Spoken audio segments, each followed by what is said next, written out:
الحج أشهر معلومات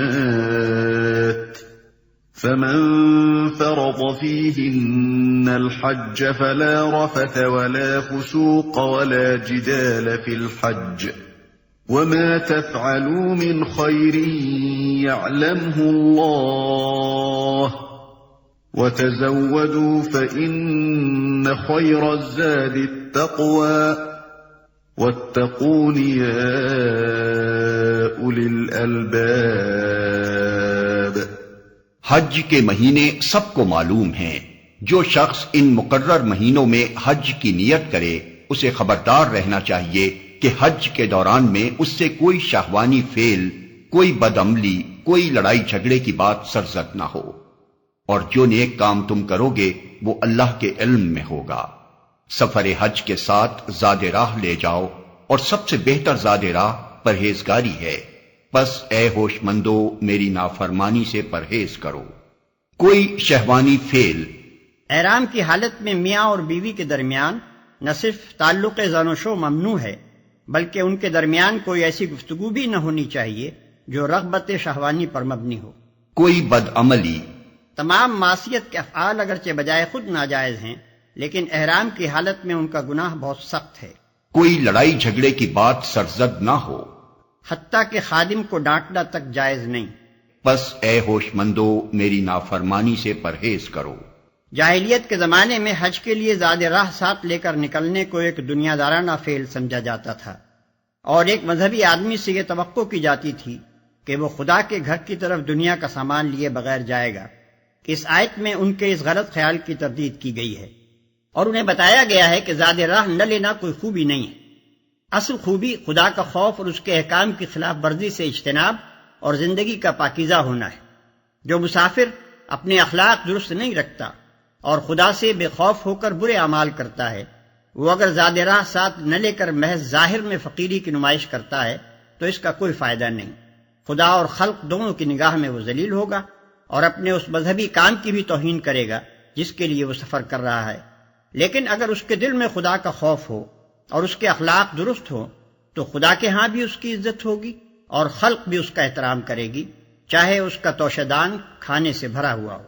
ليس عليكم جناح أن تبتغوا فضلا من ربكم فإذا أفضتم من عرفات فاذكروا الله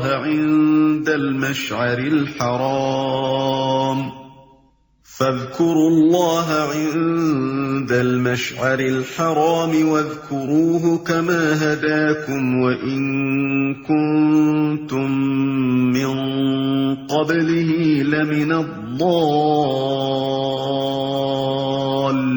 الضالين۔ اور اگر حج کے ساتھ ساتھ تم اپنے رب کا فضل بھی تلاش کرتے جاؤ تو اس میں کوئی مذائقہ نہیں۔ پھر جب عرفات سے چلو تو مشعر حرام یعنی مزدلفہ کے پاس ٹھہر کر اللہ کو یاد کرو، اور اس طرح یاد کرو جس کی ہدایت اس نے تمہیں دی ہے، ورنہ اس سے پہلے تو تم لوگ بھٹکے ہوئے تھے۔ اور اگر حج کے ساتھ ساتھ تم اپنے رب کا فضل بھی تلاش کرتے جاؤ تو اس میں کوئی مذائقہ نہیں۔ یہ بھی قدیم عربوں کا ایک جاہلانہ تصور تھا کہ سفر حج کے دوران میں کسب معاش کے لیے کام کرنے کو وہ برا سمجھتے تھے، کیونکہ ان کے نزدیک کسب معاش ایک دنیا دارانہ فعل تھا اور حج جیسے ایک مذہبی کام کے دوران میں اس کا ارتکاب مذموم تھا۔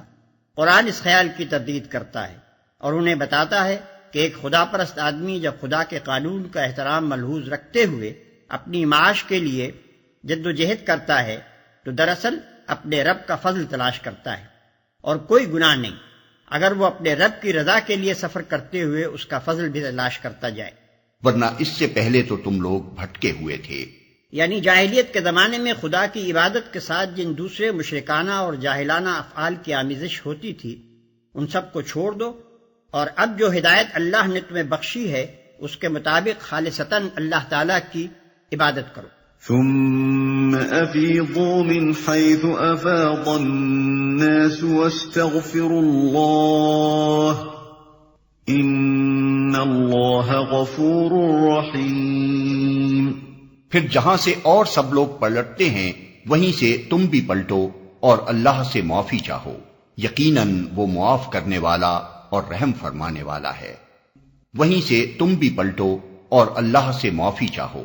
حضرت ابراہیم و اسماعیل علیہ السلام کے زمانے سے عرب کا معروف طریقہ حج یہ تھا کہ 9 ذی الحجہ کو منا سے عرفات جاتے تھے اور رات کو وہاں سے پلٹ کر مزدلفہ میں ٹھہرتے تھے، مگر بعد کے زمانے میں جب رفتہ رفتہ قریش کی برہمنیت قائم ہو گئی تو انہوں نے کہا ہم اہل حرم ہیں، ہمارے مرتبے سے یہ بات فروتر ہے کہ عام اہل عرب کے ساتھ عرفات تک جائیں۔ چنانچہ انہوں نے اپنے لیے یہ شان امتیاز قائم کی کہ مزدلفہ تک جا کر ہی پلٹ آتے اور عام لوگوں کو عرفات تک جانے کے لیے چھوڑ دیتے تھے۔ پھر یہی امتیاز بنی خزاعہ اور بنی کنانہ اور ان دوسرے قبیلوں کو بھی حاصل ہو گیا جن کے ساتھ قریش کے شادی بیاہ کے رشتے تھے۔ آخر کار نوبت یہاں تک پہنچی کہ جو قبیلے قریش کے حلیف تھے ان کی شان بھی عام عربوں سے اونچی ہو گئی اور انہوں نے بھی عرفات جانا چھوڑ دیا۔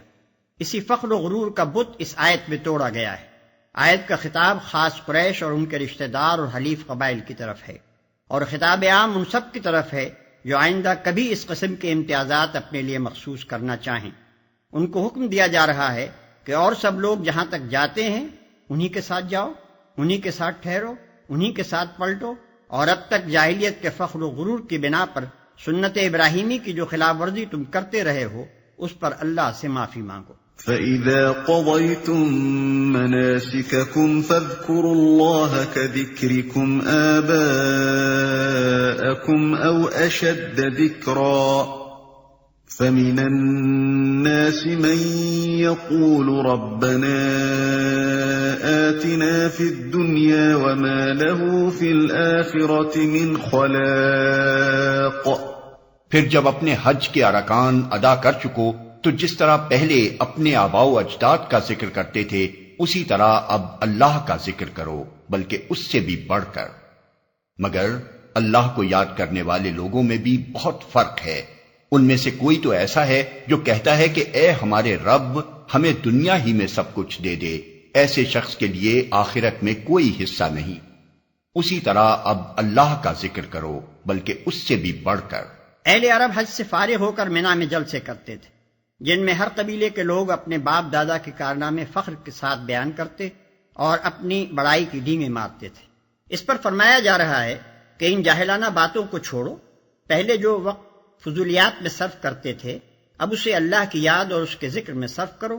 اس ذکر سے مراد زمانہ قیام منا کا ذکر ہے۔ وَمِنْهُمْ مَنْ يَقُولُ رَبَّنَا آتِنَا فِي الدُّنْيَا حَسَنَةً وَفِي الْآخِرَةِ حَسَنَةً وَقِنَا عَذَابَ النَّارِ۔ اور کوئی کہتا ہے کہ اے ہمارے رب ہمیں دنیا میں بھی بھلائی دے اور آخرت میں بھی بھلائی، اور آگ کے عذاب سے ہمیں بچا۔ أُولَئِكَ لَهُمْ نَصِيبٌ مِّمَّا كَسَبُوا وَاللَّهُ سَرِيعُ الْحِسَابِ۔ ایسے لوگ اپنی کمائی کے مطابق دونوں جگہ حصہ پائیں گے اور اللہ کو حساب چکاتے کچھ دیر نہیں لگتی۔ وَاذْكُرُوا اللَّهَ فِي أَيَّامٍ مَّعْدُودَاتٍ فَمَن تَعَجَّلَ فِي يَوْمَيْنِ فَلَا إِثْمَ عَلَيْهِ وَمَن تَأَخَّرَ فَلَا إِثْمَ عَلَيْهِ لِمَنِ اتَّقَىٰ وَاتَّقُوا اللَّهَ وَاعْلَمُوا أَنَّكُمْ إِلَيْهِ تُحْشَرُونَ۔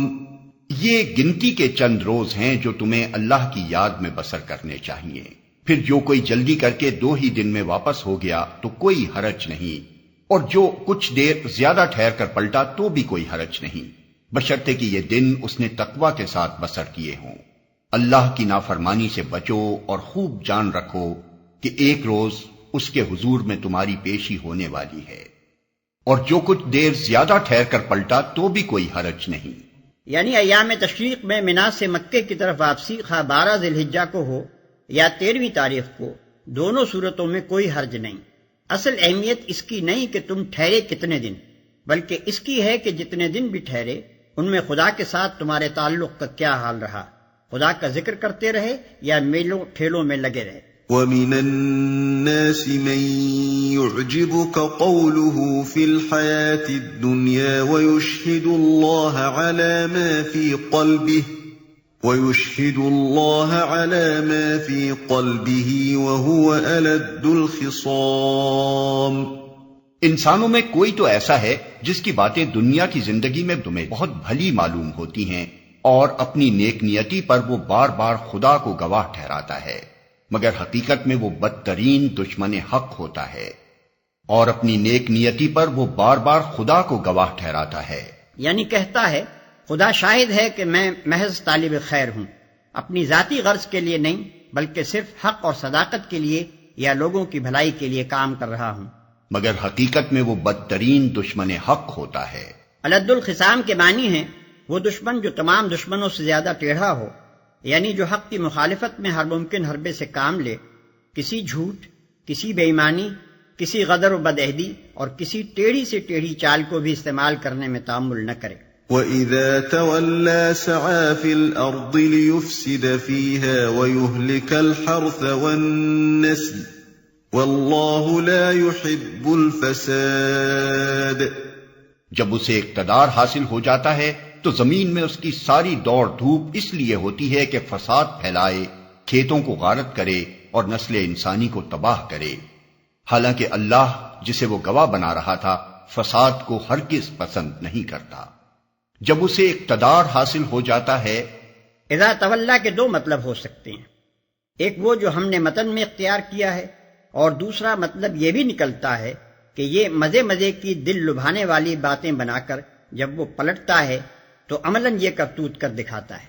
وَإِذَا قِيلَ لَهُ اتَّقِ اللَّهَ أَخَذَتْهُ الْعِزَّةُ بِالْإِثْمِ فَحَسْبُهُ جَهَنَّمُ وَلَبِئْسَ الْمِهَادُ۔ اور جب اس سے کہا جاتا ہے کہ اللہ سے ڈر، تو اپنے وقار کا خیال اس کو گناہ پر جما دیتا ہے، ایسے شخص کے لیے تو بس جہنم ہی کافی ہے، اور وہ بہت برا ٹھکانہ ہے۔ وَمِنَ النَّاسِ مَن يَشْرِي نَفْسَهُ ابْتِغَاءَ مَرْضَاتِ اللَّهِ وَاللَّهُ رَءُوفٌ بِالْعِبَادِ۔ دوسری طرف انسانوں ہی میں کوئی ایسا بھی ہے جو رضائے الہی کی طلب میں اپنی جان کھپا دیتا ہے، اور ایسے بندوں پر اللہ بہت مہربان ہے۔ يا أيها الذين آمنوا ادخلوا في السلم كافة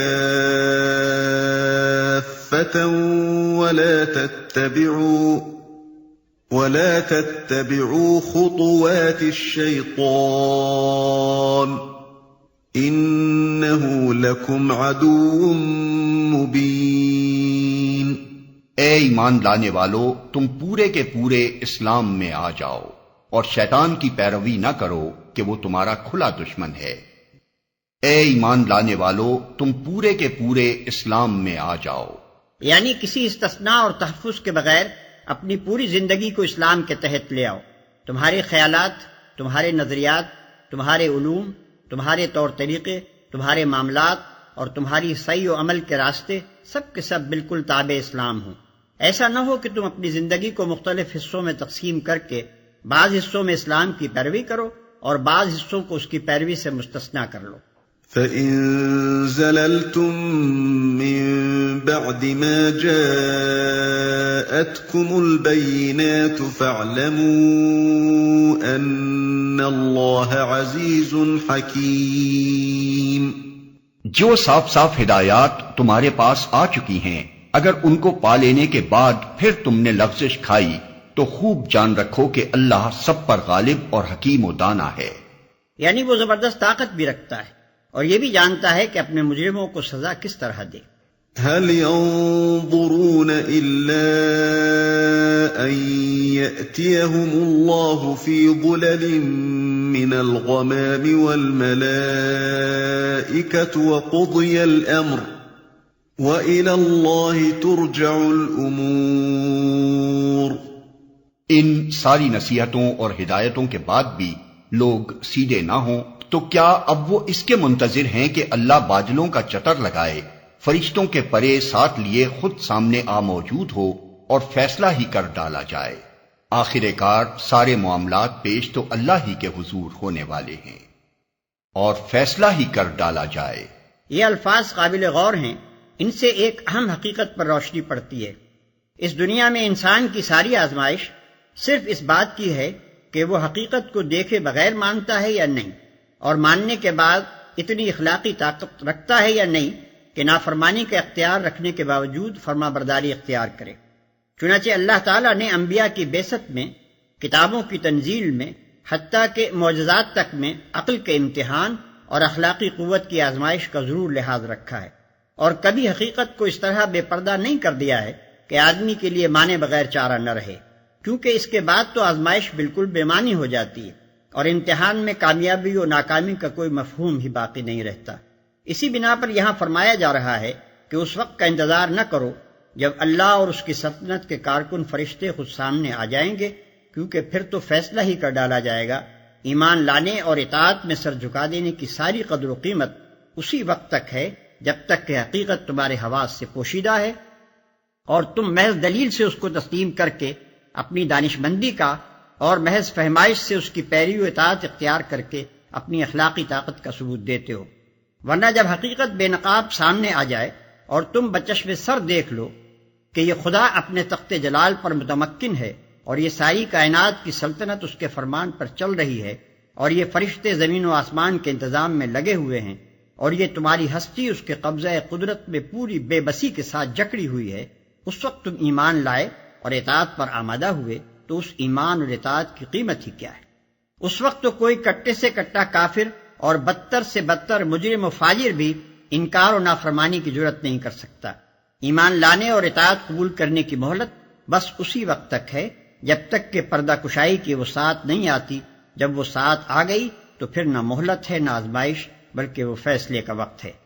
سل بنی اسرائیل کم آتیناہم من آیت بینہ ومن يبدل نعمت اللہ من بعد ما جاءته فإن اللہ شدید العقاب۔ بنی اسرائیل سے پوچھو کیسی کھلی کھلی نشانیاں ہم نے انہیں دکھائی ہیں، اور پھر یہ بھی انہی سے پوچھ لو کہ اللہ کی نعمت پانے کے بعد جو قوم اس کو شقاوت سے بدلتی ہے اسے اللہ کیسی سخت سزا دیتا ہے۔ اس سوال کے لیے بنی اسرائیل کا انتخاب دو وجوہ سے کیا گیا ہے۔ ایک یہ کہ آثار قدیمہ کے بے زبان کھنڈروں کی بنسبت ایک جیتی جاگتی قوم زیادہ بہتر سامان عبرت و بصیرت ہے۔ دوسرے یہ کہ بنی اسرائیل وہ قوم ہے جس کو کتاب اور نبوت کے مشعل دے کر دنیا کی رہنمائی کے منصب پر مامور کیا گیا تھا، اور پھر اس نے دنیا پرستی، نفاق اور علم و عمل کی ضلالتوں میں مبتلا ہو کر اس نعمت سے اپنے آپ کو محروم کر لیا۔ لہذا جو گروہ اس قوم کے بعد امامت کے منصب پر مامور ہوا ہے، اس کو سب سے بہتر سبق اگر کسی کے انجام سے مل سکتا ہے تو وہ یہی قوم ہے۔ زُيِّنَ لِلَّذِينَ كَفَرُوا الْحَيَاةُ الدُّنْيَا وَيَسْخَرُونَ مِنَ الَّذِينَ آمَنُوا وَالَّذِينَ اتَّقَوْا فَوْقَهُمْ يَوْمَ الْقِيَامَةِ وَاللَّهُ يَرْزُقُ مَن يَشَاءُ بِغَيْرِ حِسَابٍ۔ جن لوگوں نے کفر کی راہ اختیار کی ہے ان کے لیے دنیا کی زندگی بڑی محبوب و دل پسند بنا دی گئی ہے۔ ایسے لوگ ایمان کی راہ اختیار کرنے والوں کا مذاق اڑاتے ہیں، مگر قیامت کے روز پرہیزگار لوگ ہی ان کے مقابلے میں عالی مقام ہوں گے۔ رہا دنیا کا رزق تو اللہ کو اختیار ہے، جسے چاہے بے حساب دے۔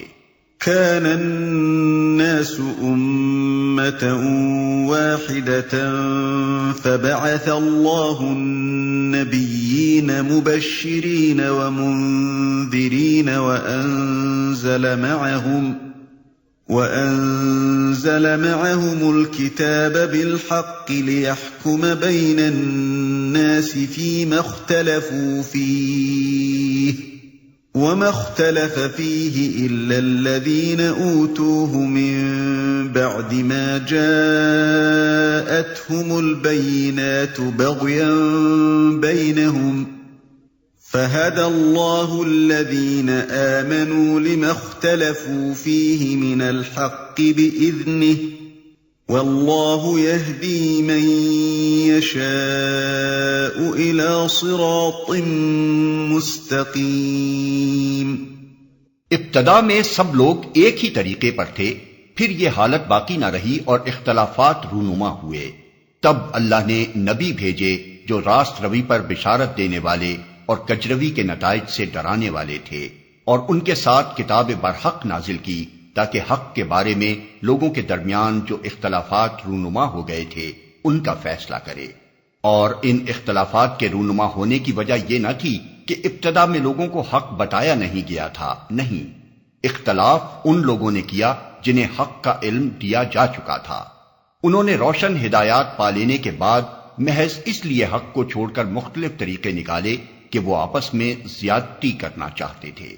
بس جو لوگ انبیاء پر ایمان لے آئے انہیں اللہ نے اپنے اذن سے اس حق کا راستہ دکھا دیا جس میں لوگوں نے اختلاف کیا تھا۔ اللہ جسے چاہتا ہے راہ راست دکھا دیتا ہے۔ وہ آپس میں زیادتی کرنا چاہتے تھے۔ ناواقف لوگ جب اپنے قیاس و گمان کی بنیاد پر مذہب کی تاریخ مرتب کرتے ہیں تو کہتے ہیں کہ انسان نے اپنی زندگی کی ابتدا شرک کی تاریکیوں سے کی، پھر تدریجی ارتقاء کے ساتھ ساتھ یہ تاریکی چھٹتی اور روشنی بڑھتی گئی یہاں تک کہ آدمی توحید کے مقام پر پہنچا۔ قرآن اس کے برعکس یہ بتاتا ہے کہ دنیا میں انسان کی زندگی کا آغاز پوری روشنی میں ہوا ہے۔ اللہ تعالیٰ نے سب سے پہلے جس انسان کو پیدا کیا تھا اس کو یہ بھی بتا دیا تھا کہ حقیقت کیا ہے اور تیرے لیے صحیح راستہ کون سا ہے۔ اس کے بعد ایک مدت تک نسل آدم راہ راست پر قائم رہی اور ایک امت بنی رہی، پھر لوگوں نے نئے نئے راستے نکالے اور مختلف طریقے ایجاد کر لیے، اس وجہ سے نہیں کہ ان کو حقیقت نہیں بتائی گئی تھی، بلکہ اس وجہ سے کہ حق کو جاننے کے باوجود بعض لوگ اپنے جائز حق سے بڑھ کر امتیازات، فوائد اور منافع حاصل کرنا چاہتے تھے اور آپس میں ایک دوسرے پر ظلم، سرکشی اور زیادتی کرنے کے خواہش مند تھے۔ اسی خرابی کو دور کرنے کے لیے اللہ تعالیٰ نے انبیاء کرام کو مبعوث کرنا شروع کیا۔ یہ انبیاء علیہ السلام اس لیے نہیں بھیجے گئے تھے کہ ہر ایک اپنے نام سے ایک نئے مذہب کی بنا ڈالے اور اپنی ایک نئی امت بنا لے، بلکہ ان کے بھیجے جانے کی غرض یہ تھی کہ لوگوں کے سامنے اس کھوئی ہوئی راہ حق کو واضح کر کے انہیں پھر سے ایک امت بنا دیں۔ ام حسبتم ان تدخلوا الجنة ولما يأتكم مثل الذين خلوا من قبلكم مستهم البأساء والضراء وزلزلوا حتى يقول الرسول والذين آمنوا معه متى نصر الله ألا إن نصر الله قريب۔ پھر کیا تم لوگوں نے یہ سمجھ رکھا ہے کہ یوں ہی جنت کا داخلہ تمہیں مل جائے گا، حالانکہ ابھی تم پر وہ سب کچھ نہیں گزرا ہے جو تم سے پہلے ایمان لانے والوں پر گزر چکا ہے۔ ان پر سختیاں گزریں، مصیبتیں آئیں، ہلا مارے گئے، حتیٰ کہ وقت کا رسول اور اس کے ساتھی اہل ایمان چیخ اٹھے کہ اللہ کی مدد کب آئے گی۔ اس وقت انہیں تسلی دی گئی کہ ہاں اللہ کی مدد قریب ہے۔ پھر کیا تم لوگوں نے یہ سمجھ رکھا ہے؟ اوپر کی آیت اور اس آیت کے درمیان ایک پوری داستان کی داستان ہے جسے ذکر کیے بغیر چھوڑ دیا گیا ہے، کیونکہ یہ آیت خود اس کی طرف اشارہ کر رہی ہے، اور قرآن کی مکی صورتوں میں جو سورہ بقرہ سے پہلے نازل ہوئی تھیں یہ داستان تفصیل کے ساتھ بیان بھی ہو چکی ہے۔ انبیاء جب کبھی دنیا میں آئے انہیں اور ان پر ایمان لانے والے لوگوں کو خدا کے باغی و سرکش بندوں سے سخت مقابلہ پیش آیا، اور انہوں نے اپنی جانیں جوکھوں میں ڈال کر باطل طریقوں کے مقابلے میں دین حق کو قائم کرنے کی جد و جہد کی۔ اس دین کا راستہ کبھی پھولوں کی سیج نہیں رہا کہ آمنا کہا اور چین سے لیٹ گئے۔ اس آمنا کا قدرتی تقاضا ہر زمانے میں یہ رہا ہے کہ آدمی جس دین پر ایمان لایا ہے اسے قائم کرنے کی کوشش کرے، اور جو طاغوت اس کے راستے میں مزاحم ہو اس کا زور توڑنے میں اپنے جسم و جان کی ساری قوتیں صرف کر دے۔ يسألونك ماذا ينفقون قل ما أنفقتم من خير فللوالدين والأقربين فللوالدين والأقربين واليتامى والمساكين وابن السبيل وما تفعلوا من خير فإن الله به عليم۔ لوگ پوچھتے ہیں ہم کیا خرچ کریں؟ جواب دو کہ جو مال بھی تم خرچ کرو اپنے والدین پر، رشتہ داروں پر، یتیموں اور مسکینوں اور مسافروں پر خرچ کرو، اور جو بھلائی بھی تم کرو گے اللہ اس سے باخبر ہوگا۔ كتب عليكم القتال وهو كره لكم وعسى أن تكرهوا شيئا وهو خير لكم وعسى أن تحبوا شيئا وهو شر لكم والله يعلم وأنتم لا تعلمون۔ تمہیں جنگ کا حکم دیا گیا ہے اور وہ تمہیں ناگوار ہے۔ ہو سکتا ہے کہ ایک چیز تمہیں ناگوار ہو اور وہی تمہارے لیے بہتر ہو، اور ہو سکتا ہے کہ ایک چیز تمہیں پسند ہو اور وہی تمہارے لیے بری ہو۔ اللہ جانتا ہے، تم نہیں جانتے۔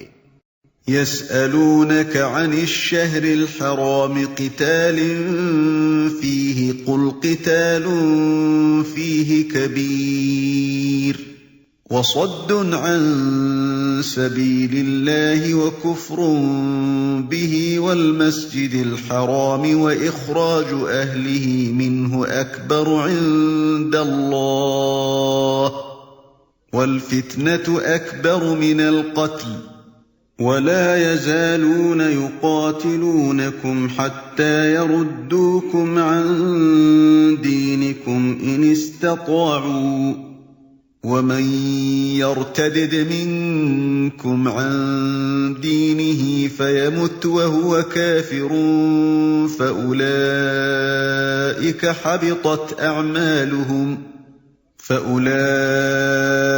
حبطت أعمالهم في الدنيا والآخرة وأولئك أصحاب النار هم فيها خالدون۔ لوگ پوچھتے ہیں ماہ حرام میں لڑنا کیسا ہے؟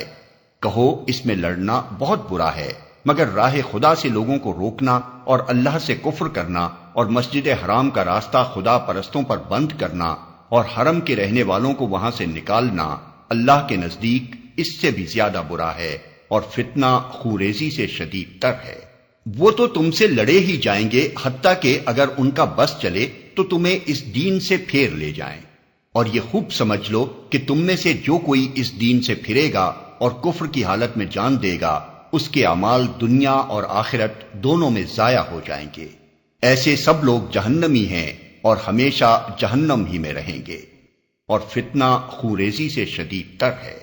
یہ بات ایک واقعے سے متعلق ہے۔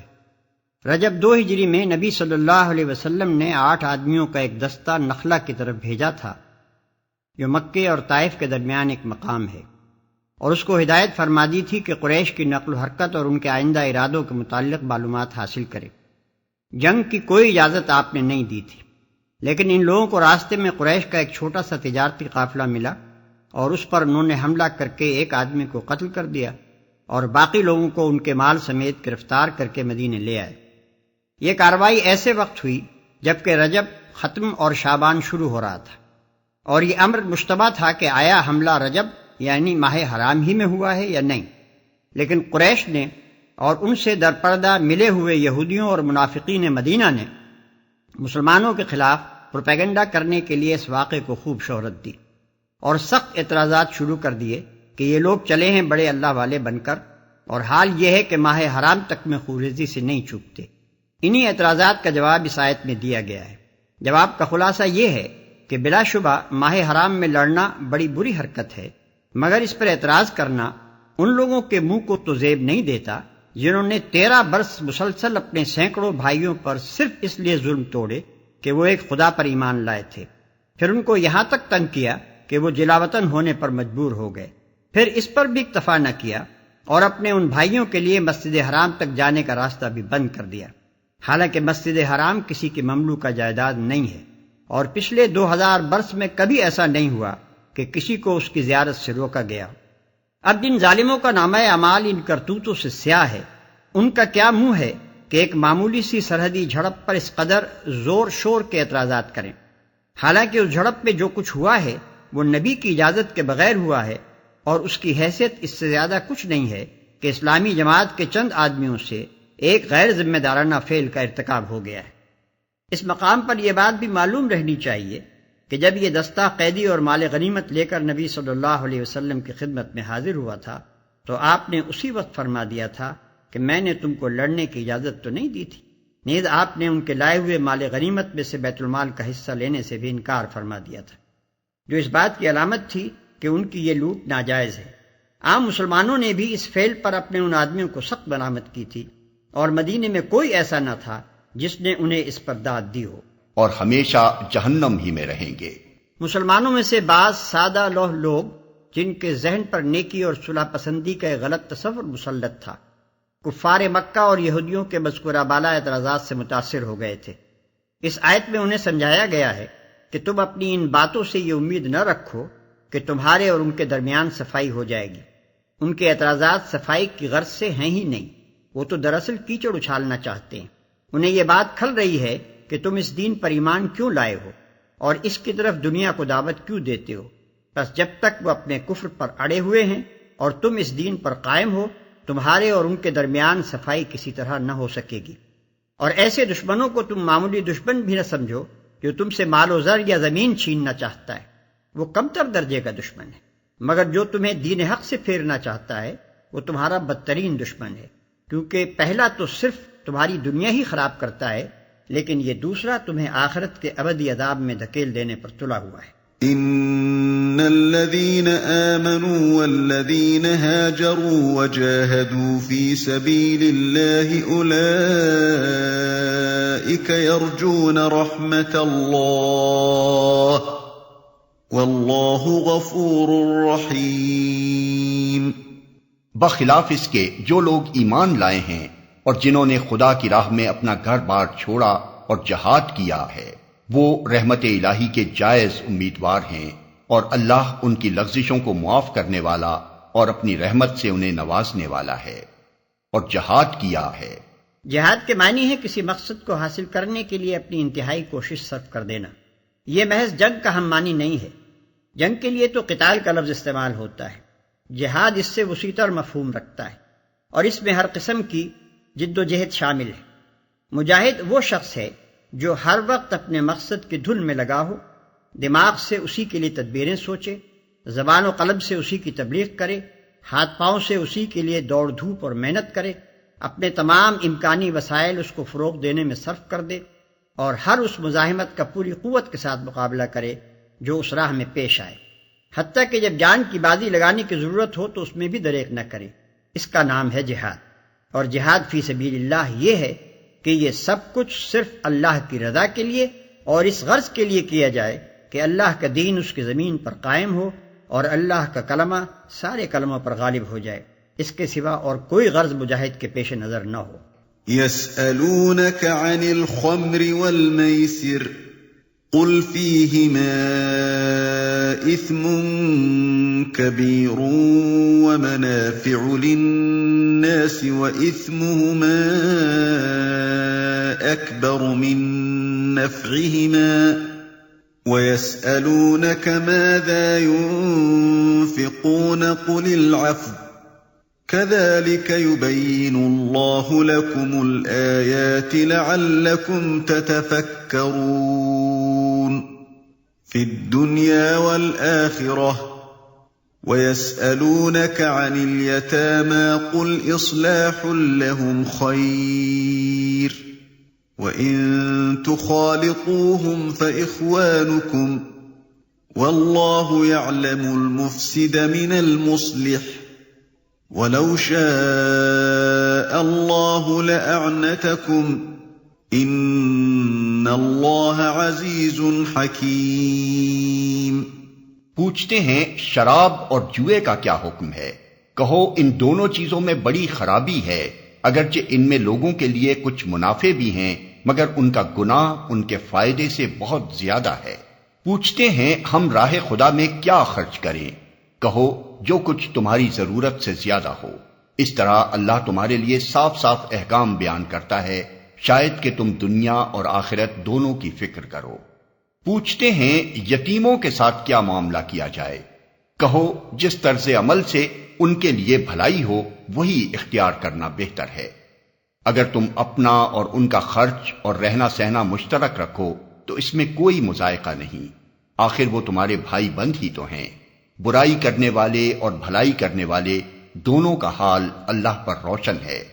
اللہ چاہتا تو اس معاملے میں تم پر سختی کرتا، مگر وہ صاحب اختیار ہونے کے ساتھ صاحب حکمت بھی ہے، مگر ان کا گناہ ان کے فائدے سے بہت زیادہ ہے. یہ شراب اور جوئے کے متعلق پہلا حکم ہے، جس میں صرف اظہار ناپسندیدگی کر کے چھوڑ دیا گیا ہے تاکہ ذہن ان کی حرمت قبول کرنے کے لیے تیار ہو جائیں. بعد میں شراب پی کر نماز پڑھنے کی ممانعت آئی، پھر شراب اور جوئے اور اس نوعیت کی تمام چیزوں کو قطعی حرام کر دیا گیا. ملاحظہ ہو سورہ نساء آیت 43، سورہ مائدہ آیت 90. وہی اختیار کرنا بہتر ہے. اس آیت کے نزول سے پہلے قرآن میں یتیموں کے حقوق کی حفاظت کے متعلق بار بار سخت احکام آ چکے تھے، اور یہاں تک فرما دیا گیا تھا کہ یتیم کے مال کے پاس نہ پھٹکو، اور یہ کہ جو لوگ یتیموں کا مال ظلم کے ساتھ کھاتے ہیں وہ اپنے پیٹ آگ سے بھرتے ہیں. ان شدید احکام کی بنا پر وہ لوگ جن کی تربیت میں یتیم بچے تھے اس قدر خوفزدہ ہو گئے تھے کہ انہوں نے ان کا کھانا پینا تک اپنے سے الگ کر دیا تھا، اور اس احتیاط پر بھی انہیں ڈر تھا کہ کہیں یتیموں کے مال کا کوئی حصہ ان کے مال میں نہ مل جائے. اسی لیے انہوں نے نبی صلی اللہ علیہ وسلم سے دریافت کیا کہ ان بچوں کے ساتھ ہمارے معاملے کی صحیح صورت کیا ہے. وَلَا تَنكِحُوا الْمُشْرِكَاتِ حَتَّى يُؤْمِنَّ وَلَأَمَةٌ مُؤْمِنَةٌ خَيْرٌ مِّن مُّشْرِكَةٍ وَلَوْ أَعْجَبَتْكُمْ وَلَا تُنكِحُوا الْمُشْرِكِينَ حَتَّى يُؤْمِنُوا وَلَعَبْدٌ مُؤْمِنٌ خَيْرٌ مِّن مُّشْرِكٍ وَلَوْ أَعْجَبَكُمْ أُولَئِكَ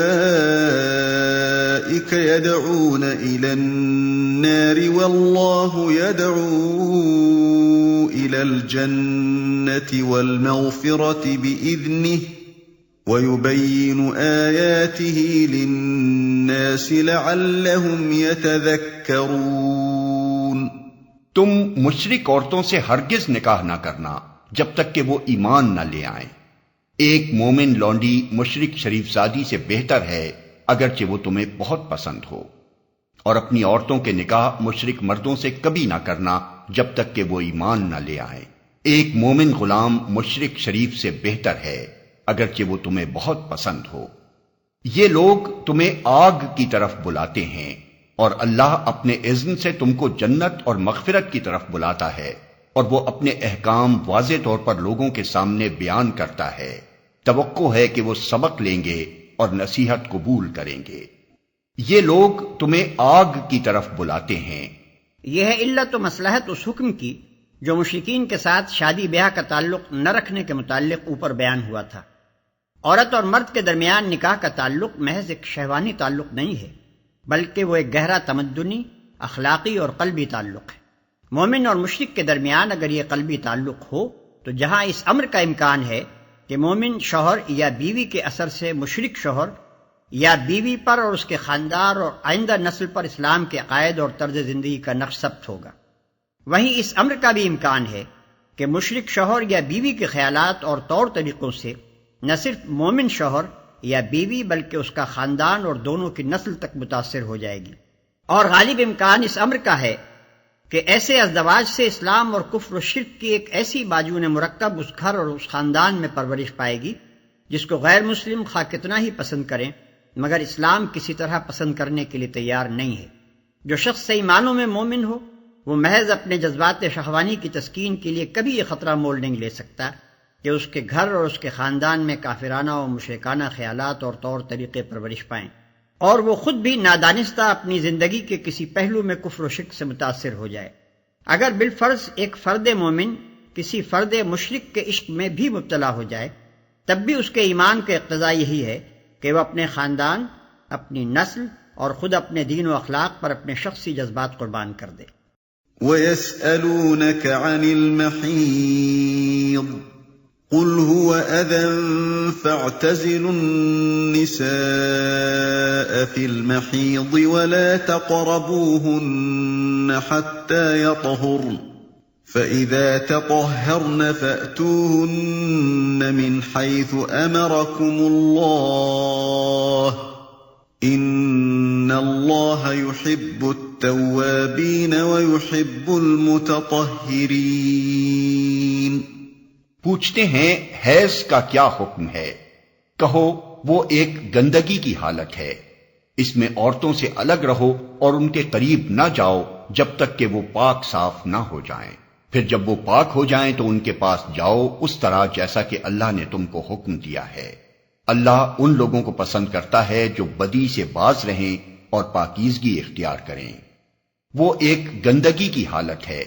اصل میں اذا کا لفظ استعمال ہوا ہے جس کے معنی گندگی کے بھی ہیں اور بیماری کے بھی۔ حیض صرف ایک گندگی ہی نہیں ہے بلکہ طبی حیثیت سے وہ ایک ایسی حالت ہے جس میں عورت تندرستی کی بنسبت بیماری سے قریب تر ہوتی ہے جب تک کہ وہ پاک صاف نہ ہو جائیں۔ قرآن مجید اس قسم کے معاملات کو استعاروں اور کنایوں میں بیان کرتا ہے، اس لیے اس نے الگ رہو اور قریب نہ جاؤ کے الفاظ استعمال کیے ہیں، مگر اس کا مطلب یہ نہیں ہے کہ حائضہ عورت کے ساتھ ایک فرش پر بیٹھنے یا ایک جگہ کھانا کھانے سے بھی احتراز کیا جائے اور اسے بالکل اچھوت بنا کر رکھ دیا جائے جیسا کہ یہود اور ہنود اور بعض دوسری قوموں کا دستور ہے۔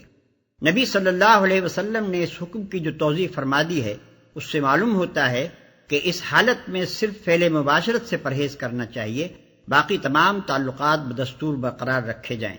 پھر جب وہ پاک ہو جائیں تو ان کے پاس جاؤ اس طرح جیسا کہ اللہ نے تم کو حکم دیا ہے۔ یہاں حکم سے مراد حکم شرعی نہیں ہے بلکہ وہ فطری حکم مراد ہے جو انسان اور حیوان سب کی جبلت میں ودیت کر دیا گیا ہے اور جس سے ہر متنفس بالطبع واقف ہے۔ نساؤكم حرث لكم فأتوا حرثكم أنى شئتم وقدموا لأنفسكم واتقوا الله واعلموا أنكم ملاقوه وبشر المؤمنين۔ تمہاری عورتیں تمہاری کھیتیاں ہیں، تمہیں اختیار ہے جس طرح چاہو اپنی کھیتی میں جاؤ، مگر اپنے مستقبل کی فکر کرو اور اللہ کی ناراضی سے بچو۔ خوب جان لو کہ تمہیں ایک دن اس سے ملنا ہے، اور اے نبی جو تمہاری ہدایات کو مان لیں انہیں فلاح و سعادت کا مژدہ سنا دو۔ جس طرح چاہو اپنی کھیتی میں جاؤ، یعنی فطرت اللہ نے عورتوں کو مردوں کے لیے سیرگاہ نہیں بنایا ہے بلکہ ان دونوں کے درمیان کھیت اور کسان کا سا تعلق ہے۔ کھیت میں کسان محض تفریح کے لیے نہیں جاتا بلکہ اس لیے جاتا ہے کہ اس سے پیداوار حاصل کرے۔ نسل انسانی کے کسان کو بھی انسانیت کی اس کھیتی میں اس لیے جانا چاہیے کہ وہ اس سے نسل کے پیداوار حاصل کرے۔ خدا کی شریعت کو اس سے بحث نہیں کہ تم اس کھیت میں کاشت کس طرح کرتے ہو، البتہ اس کا مطالبہ تم سے یہ ہے کہ جاؤ کھیت ہی میں اور اس غرض کے لیے جاؤ کہ اس سے پیداوار حاصل کرنی ہے۔ مگر اپنے مستقبل کی فکر کرو۔ جامع الفاظ ہیں جن سے دو مطلب نکلتے ہیں اور دونوں کی یکساں اہمیت ہے۔ ایک یہ کہ اپنی نسل برقرار رکھنے کی کوشش کرو تاکہ تمہاری دنیا چھوڑنے سے پہلے تمہاری جگہ دوسرے کام کرنے والے پیدا ہوں۔ دوسرے یہ کہ جس آنے والی نسل کو تم اپنی جگہ چھوڑنے والے ہو اس کو دین، اخلاق اور آدمیت کے جوہروں سے آراستہ کرنے کی کوشش کرو۔ بعد کے فقرے میں اس بات پر بھی تنبیہ فرما دی ہے کہ اگر ان دونوں فرائض کے ادا کرنے میں تم نے قصدن کوتاہی کی تو اللہ تم سے باز پرس کرے گا۔ وَلَا تَجْعَلُوا اللَّهَ عُرْضَةً لِأَيْمَانِكُمْ أَن تَبَرُّوا وَتَتَّقُوا وَتُصْلِحُوا بَيْنَ النَّاسِ وَاللَّهُ سَمِيعٌ عَلِيمٌ۔ اللہ کے نام کو ایسی قسمیں کھانے کے لیے استعمال نہ کرو جن سے مقصود نیکی اور تقوی اور بندگان خدا کی بھلائی کے کاموں سے باز رہنا ہو۔ اللہ تمہاری ساری باتیں سن رہا ہے اور سب کچھ جانتا ہے، اور بندگان خدا کی بھلائی کے کاموں سے باز رہنا ہو۔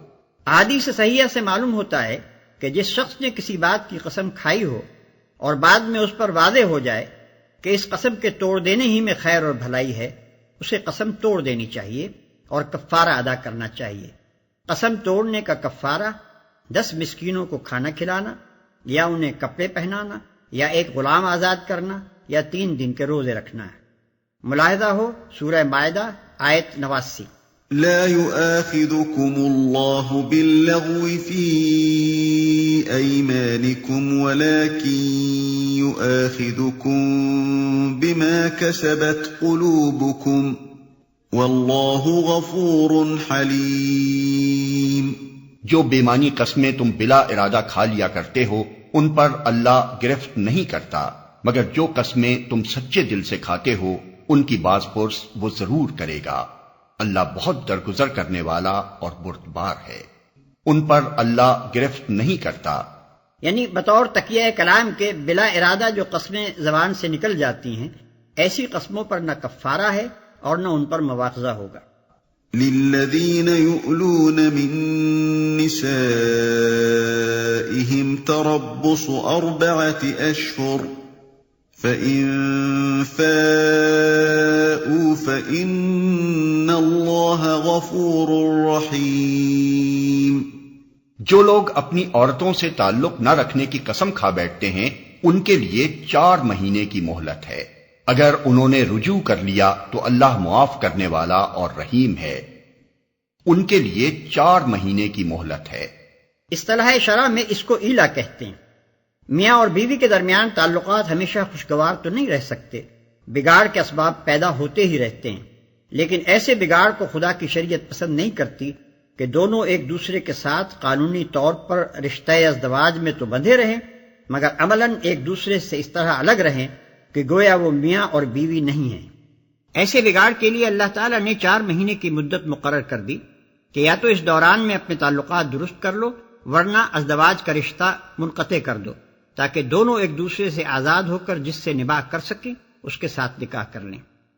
آیت میں چونکہ قسم کھا لینے کے الفاظ استعمال ہوئے ہیں، اس لیے فقہائے حنفیہ اور شافعیہ نے اس آیت کا منشا یہ سمجھا ہے کہ جہاں شوہر نے بیوی سے تعلق زن و شو نہ رکھنے کی قسم کھائی ہو صرف وہی اس حکم کا اطلاق ہوگا، باقی رہا قسم کھائے بغیر تعلق منقطع کر لینا تو یہ خواہ کتنی ہی طویل مدت کے لیے ہو، اس آیت کا حکم اس صورت پر چسپاں نہ ہوگا۔ مگر فقہائے مالکیہ کی رائے یہ ہے کہ خواہ قسم کھائی گئی ہو یا نہ کھائی گئی ہو، دونوں صورتوں میں ترک تعلق کے لیے یہی 4 مہینے کی مدت ہے۔ ایک قول امام احمد کا بھی اسی کی تائید میں ہے، بدایت المجتہد جلد 2 صفحہ 88 طبع مصر 1339 ہجری۔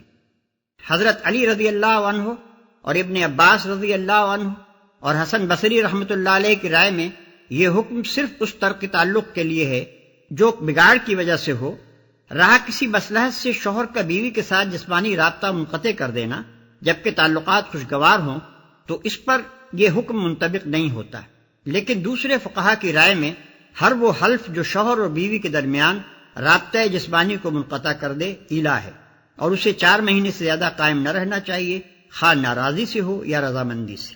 تو اللہ معاف کرنے والا اور رحیم ہے۔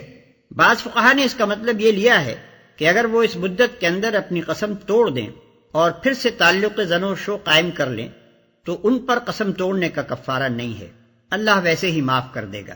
لیکن اکثر فقہا کی رائے یہ ہے کہ قسم توڑنے کا کفارہ دینا ہوگا۔ غفور الرحیم کہنے کا مطلب یہ نہیں ہے کہ کفارے سے تمہیں معاف کر دیا گیا، بلکہ اس کا مطلب یہ ہے کہ اللہ تمہارے کفارے کو قبول کر لے گا اور ترک تعلق کے دوران میں جو زیادتی دونوں نے ایک دوسرے پر کی ہو اسے معاف کر دیا جائے گا۔ وَإِنْ عَزَمُوا الطَّلَاقَ فَإِنَّ اللَّهَ سَمِيعٌ عَلِيمٌ۔ اور اگر انہوں نے طلاق ہی کی ٹھان لی ہو تو جانے رہیں کہ اللہ سب کچھ سنتا اور جانتا ہے۔ اور اگر انہوں نے طلاق ہی کی ٹھان لی ہو، حضرات عثمان ابن مسعود، زید بن ثابت وغیرہ کے نزدیک رجوع کا موقع 4 مہینے کے اندر ہی ہے۔ اس مدت کا گزر جانا خود اس بات کی دلیل ہے کہ شوہر نے طلاق کا عزم کر لیا ہے، اس لیے مدت گزرتے ہی طلاق خود بخود واقع ہو جائے گی اور وہ ایک طلاق بائن ہوگی، یعنی دوران عدت میں شوہر کو رجوع کا حق نہ ہوگا۔ البتہ اگر وہ دونوں چاہیں تو دوبارہ نکاح کر سکتے ہیں۔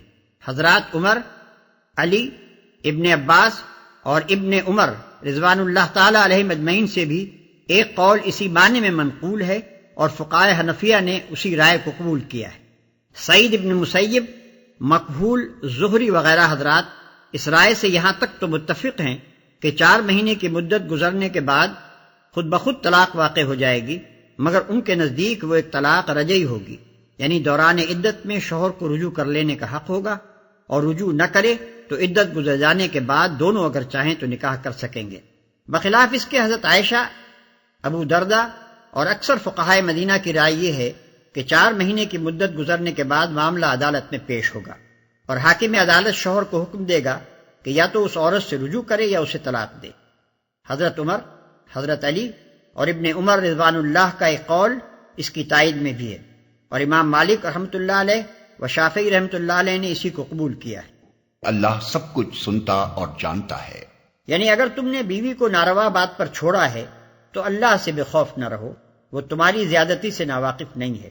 والمطلقات يتربصن بأنفسهن 3 قروء ولا يحل لهن أن يكتمن ما خلق الله في أرحامهن إن كن يؤمن بالله واليوم الآخر وبعولتهن أحق بردهن في ذلك إن أرادوا إصلاحا وَلَهُنَّ مِثْلُ الَّذِي عَلَيْهِنَّ بِالْمَعْرُوفِ وَلِلرِّجَالِ عَلَيْهِنَّ دَرَجَةٌ وَاللَّهُ عَزِيزٌ حَكِيمٌ۔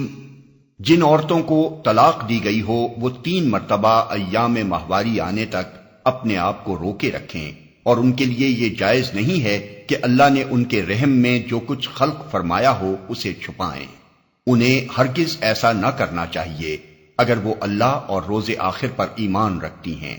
ان کے شوہر تعلقات درست کر لینے پر آمادہ ہوں تو وہ اس عدت کے دوران میں انہیں پھر اپنی زوجیت میں واپس لے لینے کے حقدار ہیں۔ عورتوں کے لیے بھی معروف طریقے پر ویسے ہی حقوق ہیں جیسے مردوں کے حقوق ان پر ہیں، البتہ مردوں کو ان پر ایک درجہ حاصل ہے، اور سب پر اللہ غالب اقتدار رکھنے والا اور حکیم و دانا موجود ہے، پھر اپنی زوجیت میں واپس لے لینے کے حقدار ہیں۔ اس آیت کے حکم میں فقہا کے درمیان اختلاف ہے۔ ایک جماعت کے نزدیک جب تک عورت تیسرے حیض سے فارغ ہو کر نہا نہ لے اس وقت تک طلاق بائن نہ ہوگی اور شوہر کو رجوع کا حق باقی رہے گا۔